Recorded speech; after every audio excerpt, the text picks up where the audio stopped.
Good morning and welcome to the United Church of Assonet on this lovely rainy day, and it might be one of the last warm days according to the weather forecaster. So it's good to see everybody here. The meditation this morning: Jesus, thank you for showing me overflowing and unlimited kindness. Help me to find joy in doing kind acts for others. Please join me in the call to worship. Oh, sing to the Lord a new song, for he has done marvelous things. His right hand and his holy arm have gained him victory. The Lord has made known his victory. He has revealed his vindication in the sight of the nations. Remember steadfast love and faithfulness to the house of Israel. All the ends of the earth have seen the victory of our God. Make a joyful noise to the Lord, all the earth. Break forth with a joyous song and sing praises. Sing praises to the Lord with the lyre and the sound of melody. With trumpets and the sound of the horn. Make a joyful noise before the King, the Lord. Let the sea roar and all that fills it, the world and those who live in it. Let the floods clap their hands, let the hills sing together for joy in the presence of the Lord, for he is coming to judge the earth. He will judge the world with righteousness and the peoples with equity.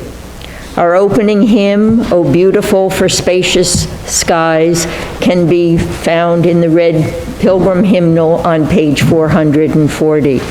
Please stand if you are able.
Please join me in the invocation and Lord's Prayer. Unwavering One, we are thankful for the clarity found in you. You welcome us into your presence, even when we aren't sure of our approach to you. We delight in knowing that even when we come stumbling over ourselves, your love is sure to pick us up and steady us. Because you are love, you keep your promises to us. Help us walk unwaveringly in the love that helps us keep our promises too. We pray as Jesus taught us, saying, Our Father, who art in heaven, hallowed be thy name. Thy kingdom come, thy will be done, on earth as it is in heaven. Give us this day our daily bread, and forgive us our debts as we forgive our debtors.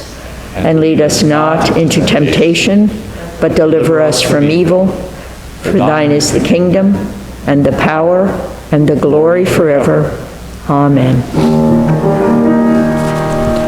Glory be to the Father, and to the Son, and to the Holy Ghost, as it was in the beginning, it is now, and ever shall be, world without end.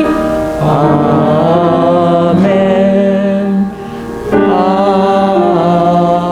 Amen. You may be seated.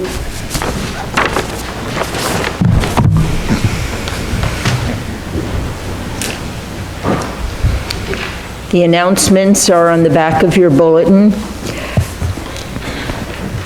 Today is Veterans Sunday, and we thank all those who have served, and you have brought photos and memorabilia of those closest to you who have served, and we thank you for serving and for our freedom.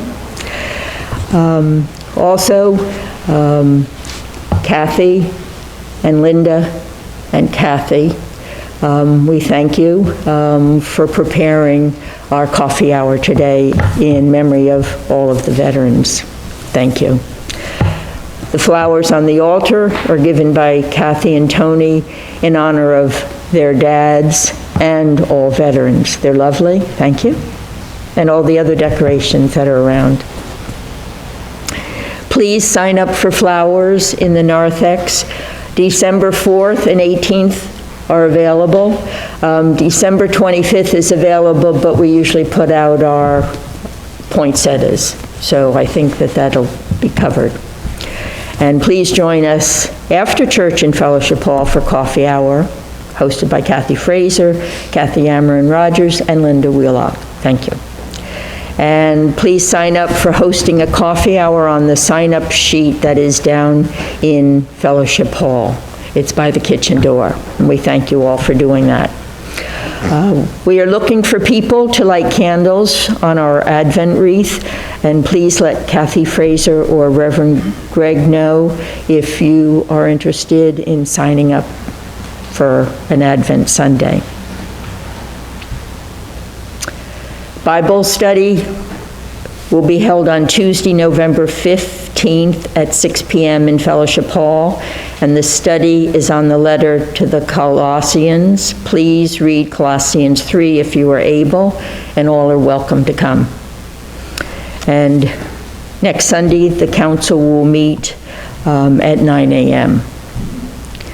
And on Wednesday, November 23rd at 7 p.m., we will be hosting a traditional ecumenical Thanksgiving service. Don Bliss will be joining, Reverend Don Bliss will be joining us, and we ask for a goodwill offering of non-perishable food or grocery gift cards. And I believe Leon has made boxes to receive those goods, so thank you very much. Those boxes are a little different than our Easter boxes. We will be having a game night on November 19th at 6 p.m. Please bring along your favorite games and snacks. And Reverend Baker's blog can be found on his website, and that's listed. And Reverend Baker is available in his office on Fridays. Call him with your request if you wish to see him. And also, contributions of food to help people in need in Freetown and Berkeley are welcome, and the boxes for those foods are in the narthex. And yesterday I heard from Kathy Martin, so the Giving Tree is alive and well, and so the Giving Tree will be put up next Sunday. And then the gifts will be due back by December 11th, and I think they're making allowance for people that are ordering online in case there's any delay of the items coming back.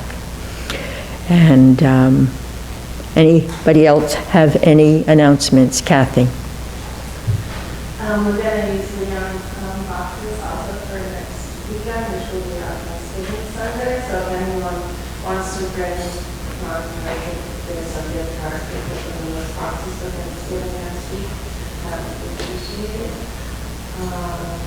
Also, I did put a sign-up sheet for every Advent week Friday in the narthex, so if anyone's interested in that, want to come and speak to someone, they can just sign up. And that does start in 2 weeks, so if anyone's interested, please let them know.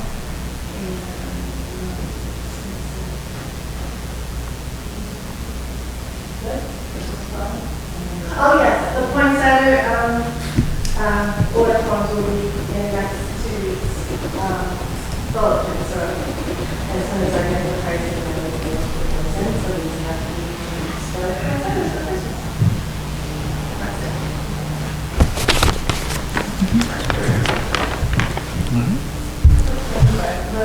Yeah, go ahead. Yes, Carolyn Moore sent a email, and you probably discuss it more, but she had donations, I believe, of 10 turkeys.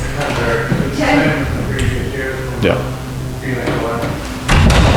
So if anybody knows anybody that's in need, of a Thanksgiving dinner, Carolyn Moore is the person to call.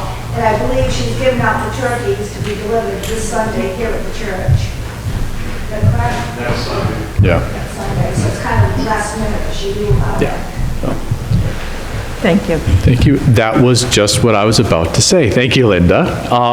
So again, if you know somebody that is in need, or you yourself may be in need, we would always appreciate your asking for help. So the only other thing I have for you today is I have these. These are the Advent books that we're going to be using starting on the 29th of November as we go through Advent. I do have a book lined up for January and February, but I'll mention that when we get a little bit closer.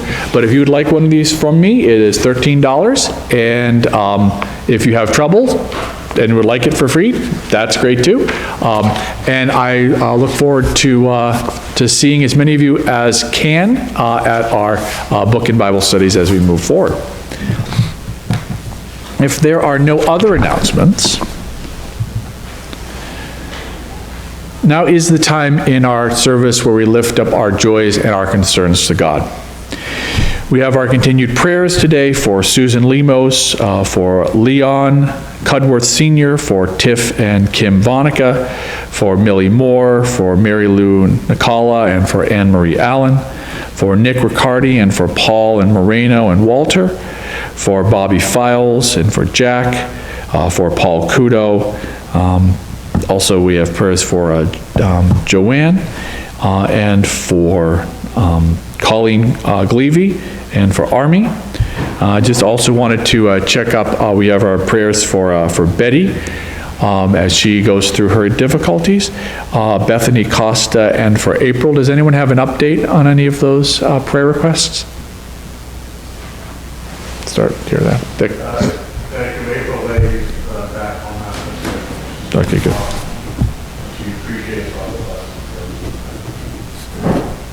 So April is feeling much better, so prayer works. Other requests this morning? Yeah, or updates? Yeah. Army is home with her family and she's doing well and proceeding to get better with her knee surgery. And Colleen is doing her surgery and she is at home recuperating and I haven't heard from her. Okay. Very good. Any other updates or additional prayer requests? Then let us all pray together. Blessed God, fill us with your words and wisdom. We are especially thankful on this Sunday after Veterans Day that we have a country so blessed by freedom and opportunity through their service and sacrifice. Help us to show them love and support in their times of darkness and despair. Help us to use their courage to inspire us to sacrifice for the sake of others in so many different ways. We ask your care for those who are victims of wars and insurrections going on today, that they may not be terrified. For nations do rise against nations, and so let your love, steadfast and faithful, be a great sign from heaven, and may your peace bend our will to your will like trees in a strong wind. Signs of heaven and signs of hope. Blessed God, grant your healing grace to the victims of natural disasters, for earthquakes and famines and plagues and storms. Let your love, steadfast and faithful, be a great sign from heaven. Blessed God, when we are weary, help us to do what is right. Do not let us be led astray. Help us to come in your name, praising your goodness. We ask your care on those with tremendous burdens and fears today.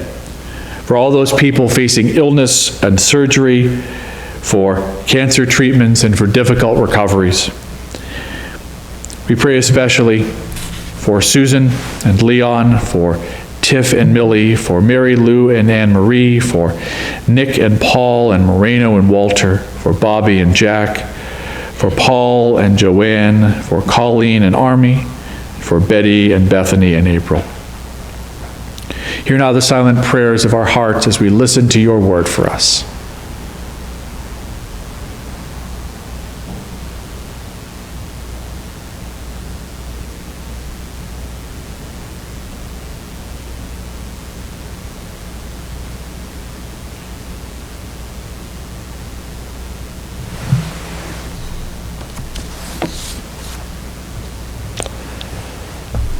Blessed God, we thank you for all the blessings of this life, for the gift of life itself, for the gift of Christ, for the gift of the Holy Spirit, for your tender mercy. Amen.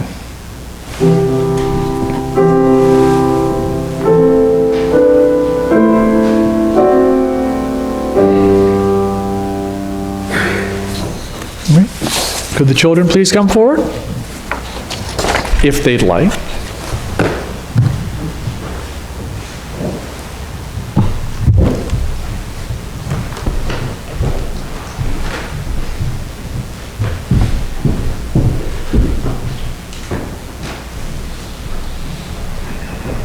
So there's a holiday that happened just a little while ago that I'd like to talk to you about a little bit. What's that holiday? Yeah? Veterans Day. That is true. And we certainly have all of our Veterans Day things in front of us. We're going to talk about Veterans Day in just a minute. But I actually wanted to sort of mix Veterans Day with another holiday that we had a few weeks ago. The holiday is that? Halloween. So what would Halloween and Veterans Day have in common? Yes. What's that? They do both have God and Jesus in them. That is certainly true. Any other connections you can think of? Is it easy or difficult to serve your country and be a veteran? difficult? How might you feel if you're a veteran sometimes? Yeah? A lot of pressure? Yeah? Anything else? Yeah? Yeah? Yeah?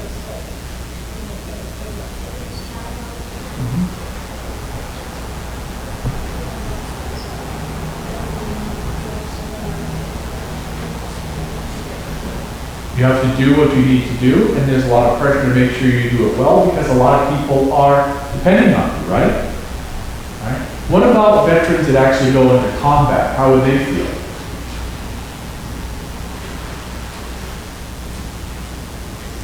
How do you think? They're supposed to be brave, but how do they still feel sometimes? Yeah? They're nervous. Maybe they're afraid. One of the things I heard once is that courage is not the absence of fear. Courage is the ability to work through your fear. So if you can't be courageous unless you're afraid of something, just like you can't be faithful unless you doubt something. And that leads me back to Halloween. Halloween is supposed to be kind of scary, right? So this got me thinking about some of the things that we're afraid of. Is there anything that you're afraid of that you wouldn't mind sharing? You don't want to embarrass you. Unless you're afraid of embarrassment, in which case that's okay. Yeah?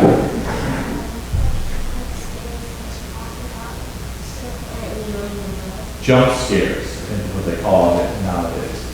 Yeah? Public speaking, yes, so you just said public speaking in public, so that was very good. Appreciate that. So there's a lot of things that we're afraid of. Some of them are sort of external things like jump scares or spiders or snakes or, scary movies. And a lot of things are those internal fears that we have, like of public speaking or of failing when people are depending on you. So we mentioned that Veterans Day, Halloween, they have something Jesus involved. And then where is Jesus coming to this, do you think? Well, one of our readings for today comes from the Gospel according to Luke, and Jesus talks to the disciples about what they may be afraid of. And he says, there's going to be wars, there's going to be insurrections, there's going to be earthquakes and floods and famines and plagues. All these things must take place. But he says something very important. He says, do not be terrified. Because with all the things that happen outside, all the things that happen inside, Jesus reminds us again and again, don't be terrified. Don't be afraid. Because if you have to have courage and you have to work through your fears, who's the best person on your side when you're afraid? Say afraid of breaking the little stool, for example. All right? So who's the best person to be with you when you're afraid? Yeah. Mom and your friends. That's right. It's nice to have people around you. That's why veterans do so well, because they're not by themselves. Even if they are afraid, they have someone next to them to get them through whatever they have to do. Who else is a friend when you're scared? Your friend? Right. What if you're all by yourself? Is there still someone who's your friend when you're afraid?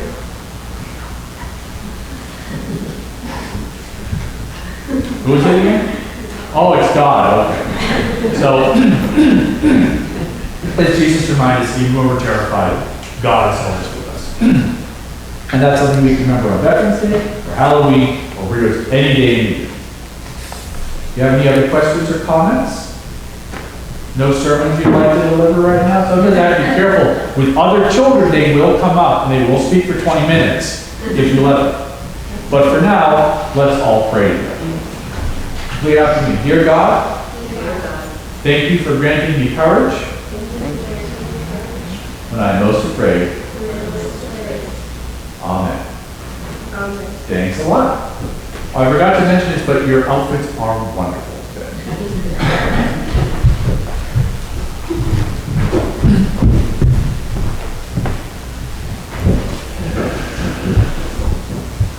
So God gives us courage when we need it.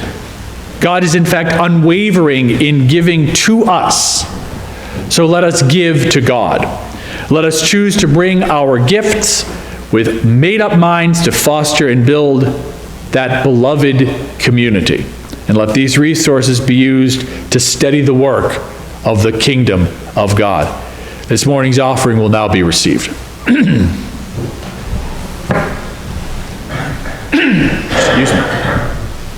It's that time of year.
Let us pray.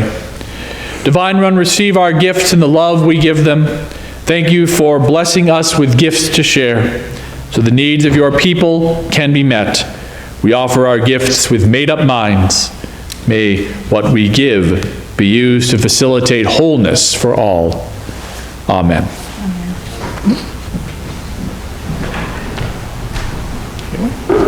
You may be seated.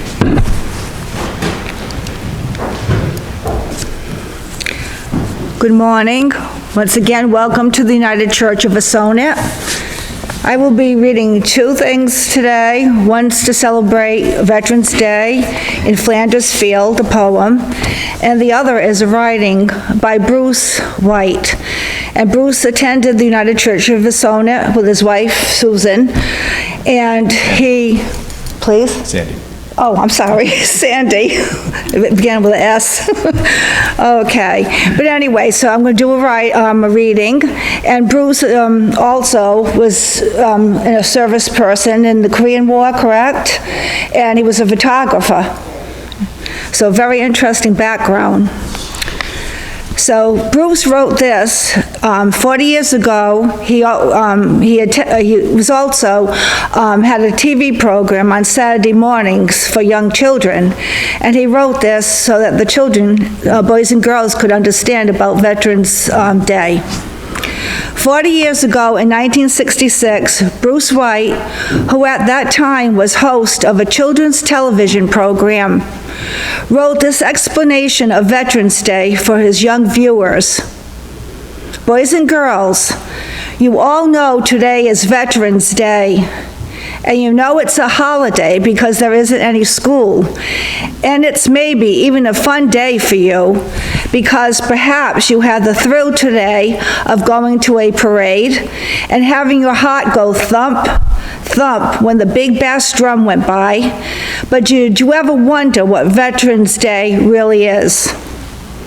What it stands for and why we have it? Well, I'll tell you. 50 years ago on this earth, there was a great war. It was fought between the Allies, that was our side, and the Axis, that was their side. And it was called World War I. Most of your grandfathers fought it in that war, and if you should ever ask them, they will probably tell you all about it. This war, like all other wars, had a beginning and an ending. It ended on November 11th, 1918, when the armistice was signed, which meant that a truce was declared and the fighting was ended. The war was over. People all over the world were happy, they laughed, and they cried, and they gave thanks to God. In the United States, November 11th became known as Armistice Day. It became a national holiday. People observed it, they celebrated with gladness the day the Great War was over, and they remembered with sadness the many Americans that died in the war so that we might continue to live as free people.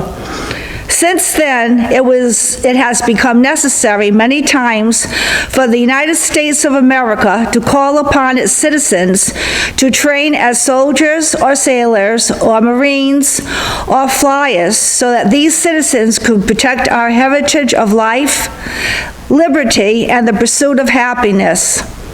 There was World War II. Some of your fathers were in that war.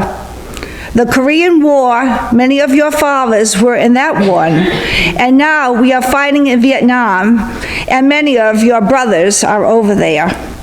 At that time, we were in Vietnam. Because the United States has had to fight so many times to preserve our freedom, both before and since World War I, the government has changed the name of the holiday that fell on November 11th from Armistice Day to Veterans Day, so that it would be in honor of all our servicemen and not only those who fought in the First World War. So today, November 11th, is Veterans Day. Remember them and thank them, your brothers, fathers, and grandfathers, who as sailors, soldiers, flyers, and Marines fought in all the wars, that we are citizens of this great United States of America, and with the help of the Lord, might continue to live as the finest people on the face of the earth. Next is the poem In Flanders Fields by Mr. McCrae, John McCrae. In Flanders Fields, the poppies blow, between the crosses row on row, that mark our places, and in the sky, the larks still bravely singing, fly scarce heard amid the guns below. We are the dead, short days ago. We lived, felt dawn, saw sunset glow, loved and were loved, and now we lie in Flanders fields.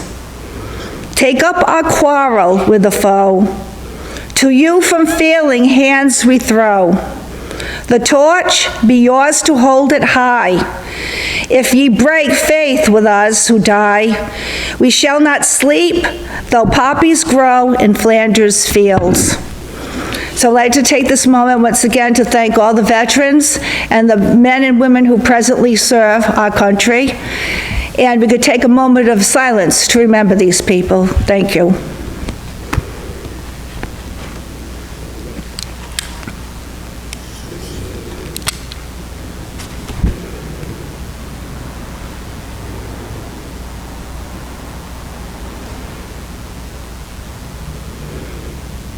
Once again, thank you.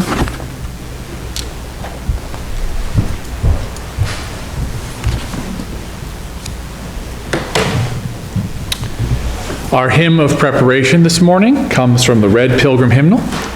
It is number 429, Eternal Father, Strong to Save. Please rise if you're able, and let's all sing together.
May be seated.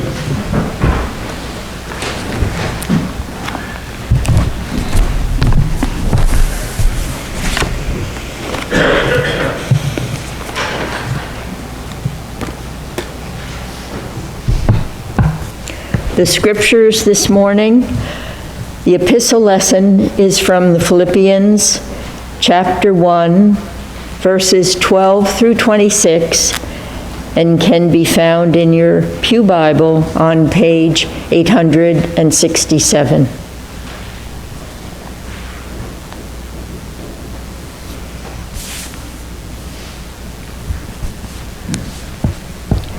I want you to know, beloved, that what has happened to me has actually helped to spread the gospel, so that it has become known throughout the whole imperial guard, and to everyone else that my imprisonment is for Christ.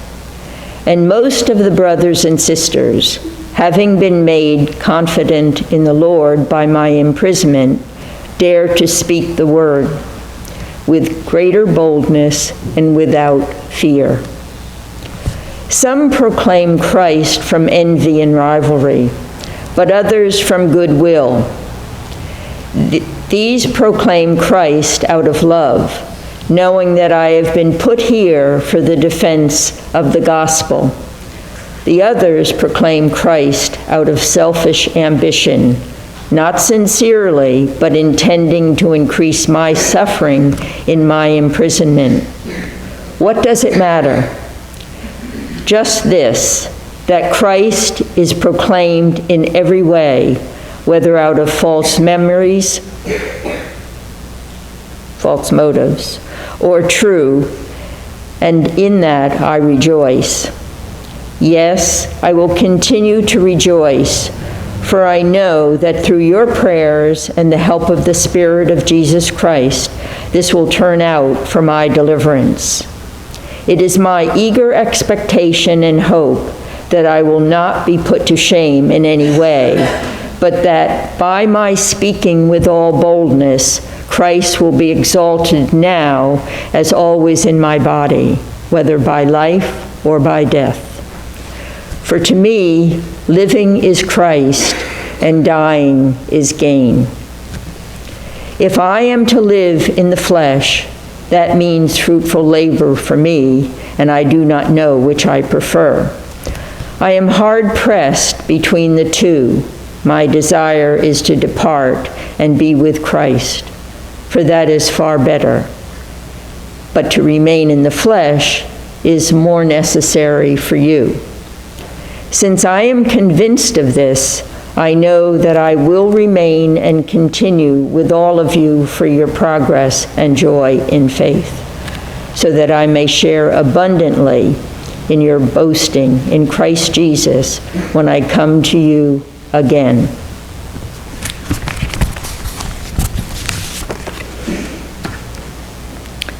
The Gospel lesson from Luke, chapter 21, verse 5 through 19, can be found on page 773 in your Pew Bible.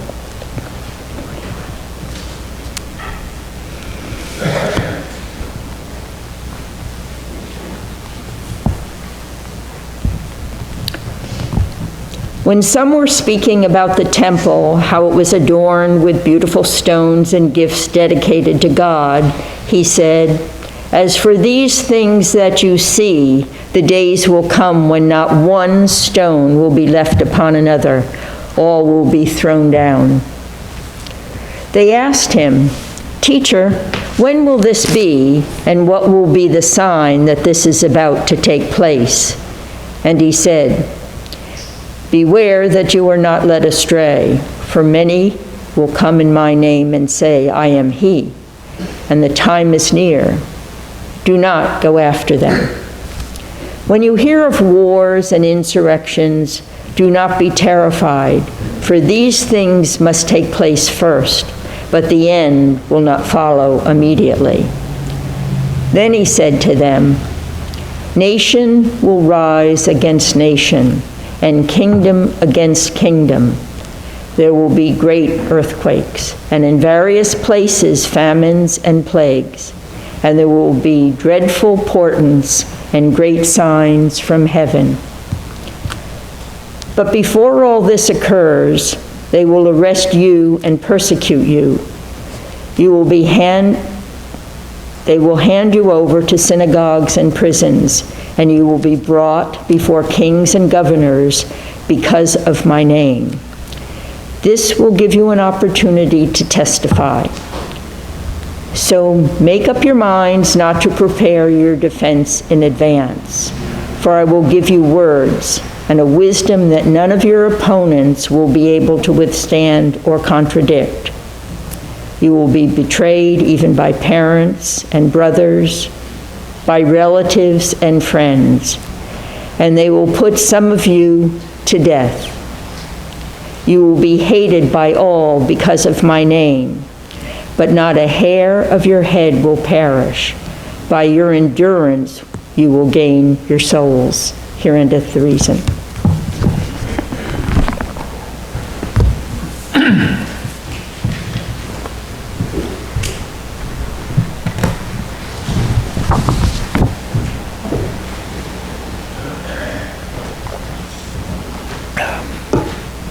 Hopefully that will be better. So today, I want to observe Veterans Day weekend by telling you 3 stories of people imprisoned for their faith. Now, these are all stories that you probably know, but I hope that by bringing them together, we might see how faith is able to pull us through the most difficult of times. Now, the first story I want to tell is about John McCain. I met Senator McCain in 2000 when I was a student at Dartmouth College. I heard him deliver a couple of stump speeches. That's how I learned what a stump speech was, because he said the same thing twice. And I shook hands with him at a fraternity meeting on campus. Now, at that Dartmouth College that week, there was a Democratic debate and a Republican debate. And I was more interested in the Republican debate because that was actually a contested race, whereas the Democratic race, it was going to be Al Gore pretty much no matter what happened. And so I went to the debate and at the school, and I was lucky enough to be able to attend, and actually I was lucky enough to sit behind the candidates and be on television. And so if you ever look at an old CNN broadcast or picture of that debate back in 2000, you can see me sitting there wearing my little red sweater vest. All right? And so one of the reasons that I was always interested in John McCain was because he had this maverick style, and he had this refusal to play by party rules. Now, one thing that I remember physically about him when I met him was that he was relatively short for a politician. You know, politicians tend to be, big and strong. But he also had this scaly skin, and especially on his forehead. And I think many of you probably know why Senator McCain had scaly skin. McCain's full name was John Sidney McCain III. And both of the previous John McCains were highly decorated naval officers. In fact, John Sr. and John Jr. were the first father-son pair to achieve 4-star admiral ranks in the United States Navy. So, as you might expect, John III went to Naval Academy to be a part of the family tradition. And as part of what you might call naval royalty, he could have just breezed right through. But he had that maverick streak, he had that stubborn streak even back when he was young. And he would stand up to bullies, and he would disobey the rules with which he did not agree. And so as a result of all this, he ended up graduating 894th out of 899 cadets in his graduating class. Now, poor grades did not reflect his ability as an officer. He went to Vietnam, and he won the Navy Commendation Medal and the Bronze Star for flying missions over North Vietnam. And then McCain was shot down and captured and sent to the Hanoi Hilton prison, as they called it. And he was close to death, but he was only given medical treatment because he was the son of an admiral. But he was still thrown into solitary confinement for 2 whole years. And then in 1968, when his father took over as the commander of all U.S. forces in Vietnam, the North Vietnamese decided to offer to return his son as a show of good faith. But the younger McCain refused to accept his release until all the men under him were also released. And for his defiance, McCain was beaten every 2 hours for days uncounted.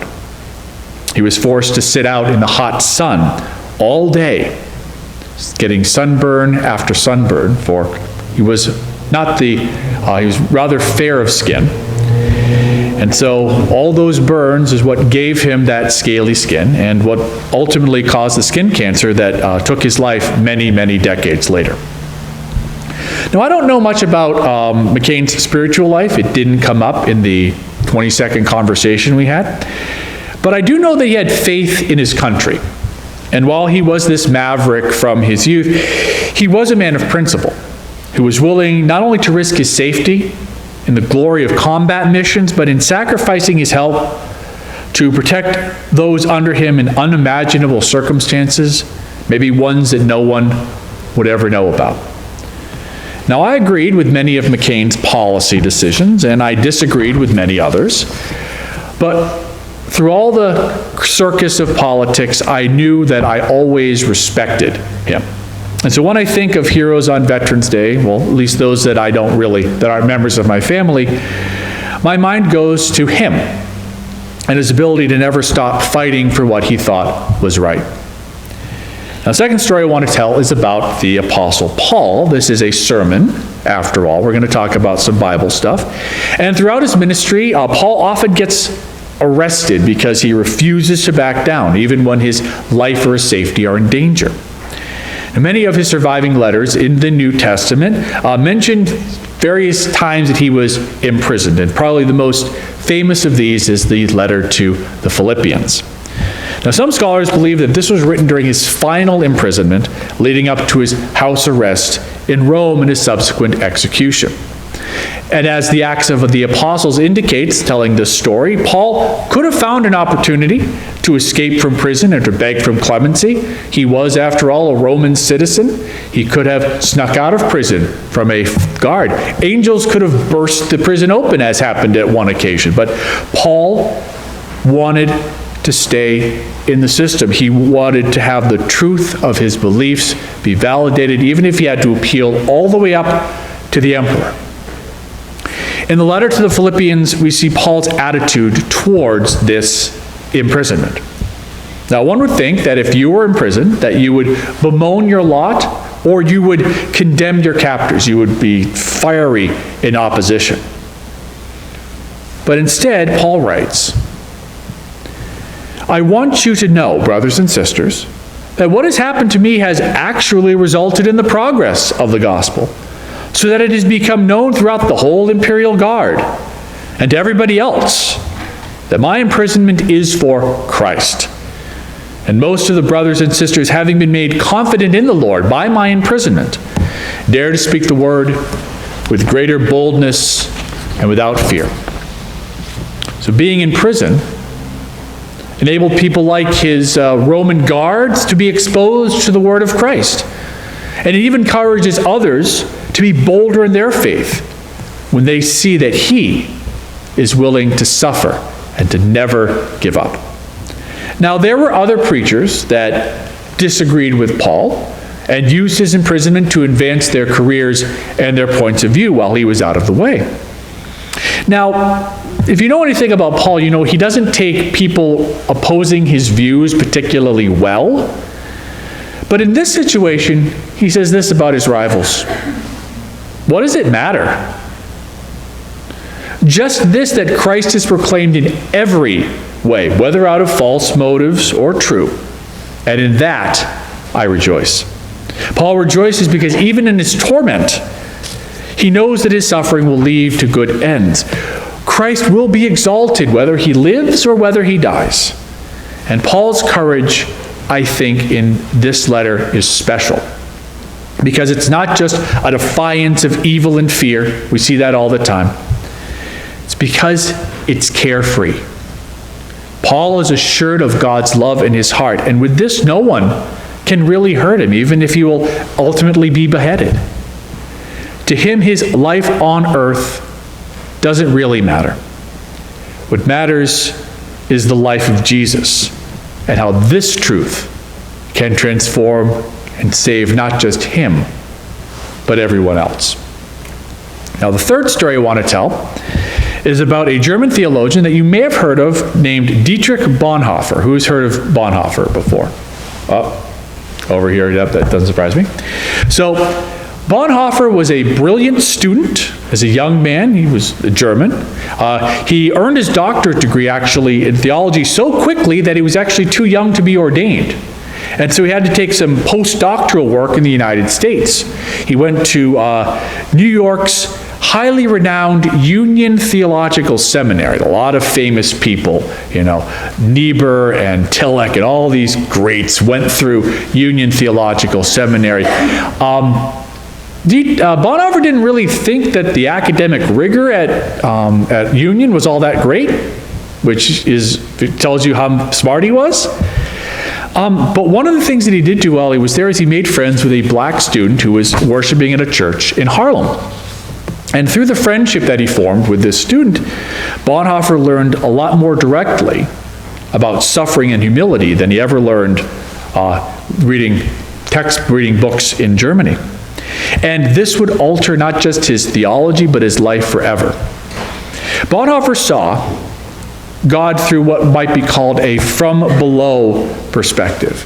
And he realized that it wasn't just enough to worship a high God of glory, but rather a God whose incarnation in a human body really mattered. After all, Christmas is right around the corner. And Bonhoeffer believed in a God who suffered with humanity and whose weakness was his strength. In his famous book known in English as The Cost of Discipleship, Bonhoeffer decried those Christians who accepted what he called cheap grace as an excuse to act as they otherwise would without actually taking on that cost of discipleship, of actually being imitators of Christ. He wrote, "Cheap grace is the preaching of forgiveness without repentance, baptism without church discipline, communion without confession. Cheap grace is grace without discipleship, grace without the cross, grace without Jesus Christ, living and incarnate." Now he contrasted this with the costly grace, which he saw as a call into discipleship with Christ, as a call to suffer with the world as he did, to carry the cross with the faith to know that true grace would mean that we would never struggle alone. And to follow Christ, who was born into suffering, meant engaging not just with our own sins, but with the problems of the world, no matter how uncomfortable or difficult that might be. It was a call to social engagement, and not just a retreat into the comfortable teachings that ultimately required nothing substantial from those who believed in them. Bonhoeffer's experience in New York contrasted that black church, who found joy even amidst their suffering, with the white churches that he knew, whose comfort made them unattached to the world and cold to the concerns of others. There are a lot of American churches that believed this way, but when he returned to Germany in 1931, he found there were a lot more there. In 1933, the Nazis rose to power, and Bonhoeffer criticized the evil that he knew would come. He and many other pastors spoke out against the Nazi takeover of the churches as they became nationalized to become Nazi churches. But many others didn't care, thinking that if Christ saved them, who cared what happened to other people? Now, Bonhoeffer could have fled Germany. In fact, he was a pacifist, and he was invited to study with Mohandas Gandhi in India. But he decided that he had to continue the struggle in Germany. He formed what were called underground seminaries, teaching the truth to pastors and congregants going from village to village. And by 1941, he'd been doing this for 10 years. At this point, he was finally banned from publishing anything and from speaking publicly in Germany. He was canceled, as we would say today. And by this time, he had joined the Abwehr, the German intelligence agency, which was actually secretly sabotaging Hitler's regime behind the scenes, even smuggling Jews to safety. Now, Bonhoeffer was arrested in April of 1943, and he used this imprisonment for the benefit of others. Like Paul, his piety earned the sympathy of guards among them, and he was able to smuggle some of his letters out to the people through them. So much for that cancellation. And like John McCain, he was offered a chance to escape or be released, but he refused as long as his brothers were in prison. Bonhoeffer was a pacifist, but he helped out with the conspirators with the Abwehr who planned to assassinate Hitler. And after their failed attempt, July 20th of 1944, Bonhoeffer, as a member of the Abwehr, was transferred to one concentration camp after another. And when Hitler finally realized the true depths of the Abwehr conspiracy, he ordered that all associated prisoners be executed at once.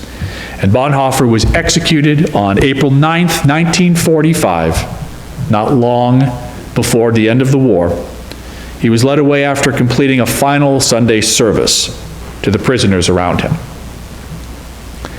So Bonhoeffer wasn't just writing books about the suffering of Christ and the cost of discipleship. He lived out his theology. He engaged in the world. He suffered with the suffering. He carried his cross to the end. His faith led him into some very dark places, for that was what was necessary in a dark world.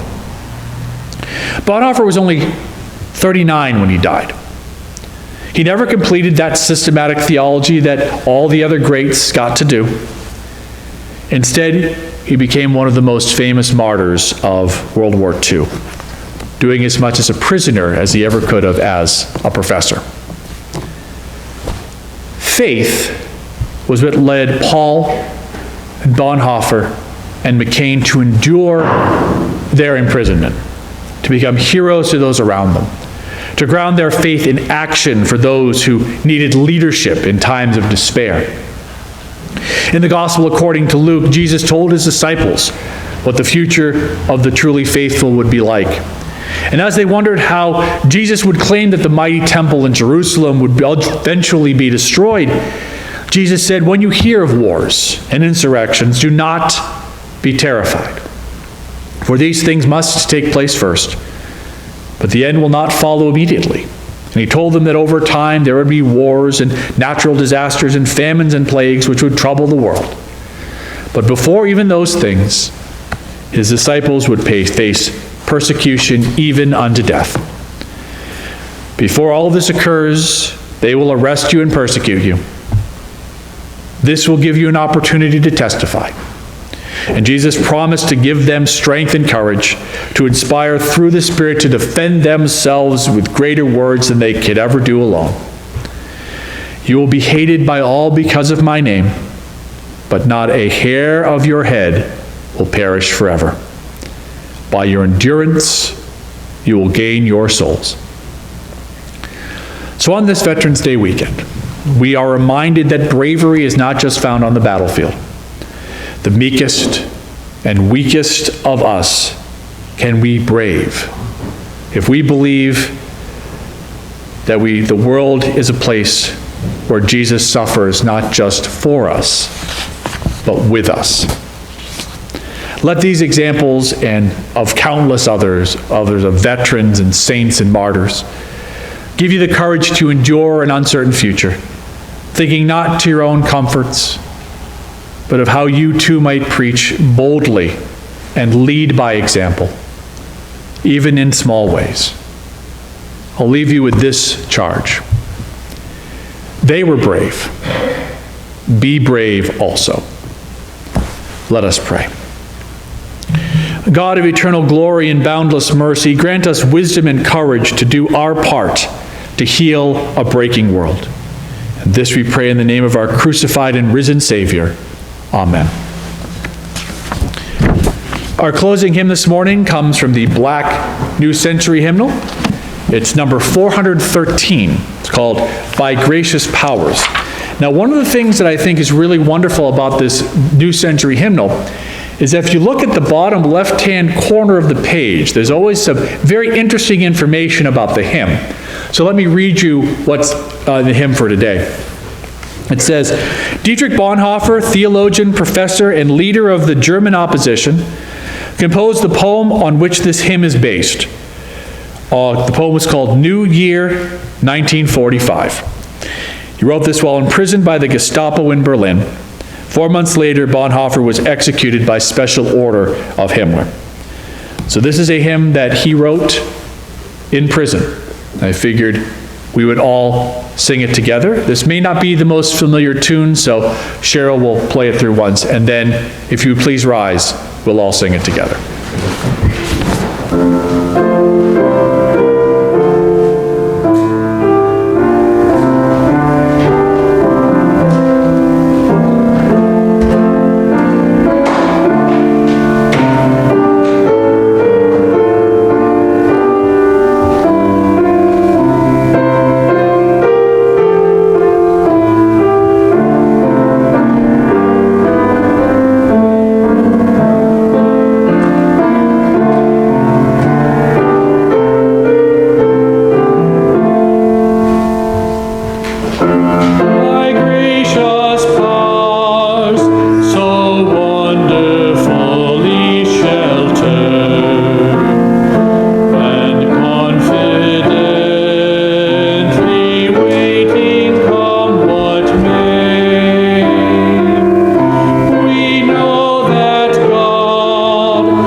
As you depart this space, keep watch and pray that the things you find pleasure in do not distract you from the one who made all things for you to enjoy.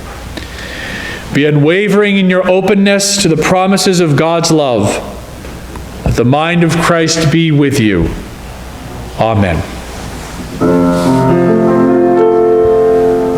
Blessed be the tie that binds our hearts in Christian love, the fellowship of kindred minds is like to that above.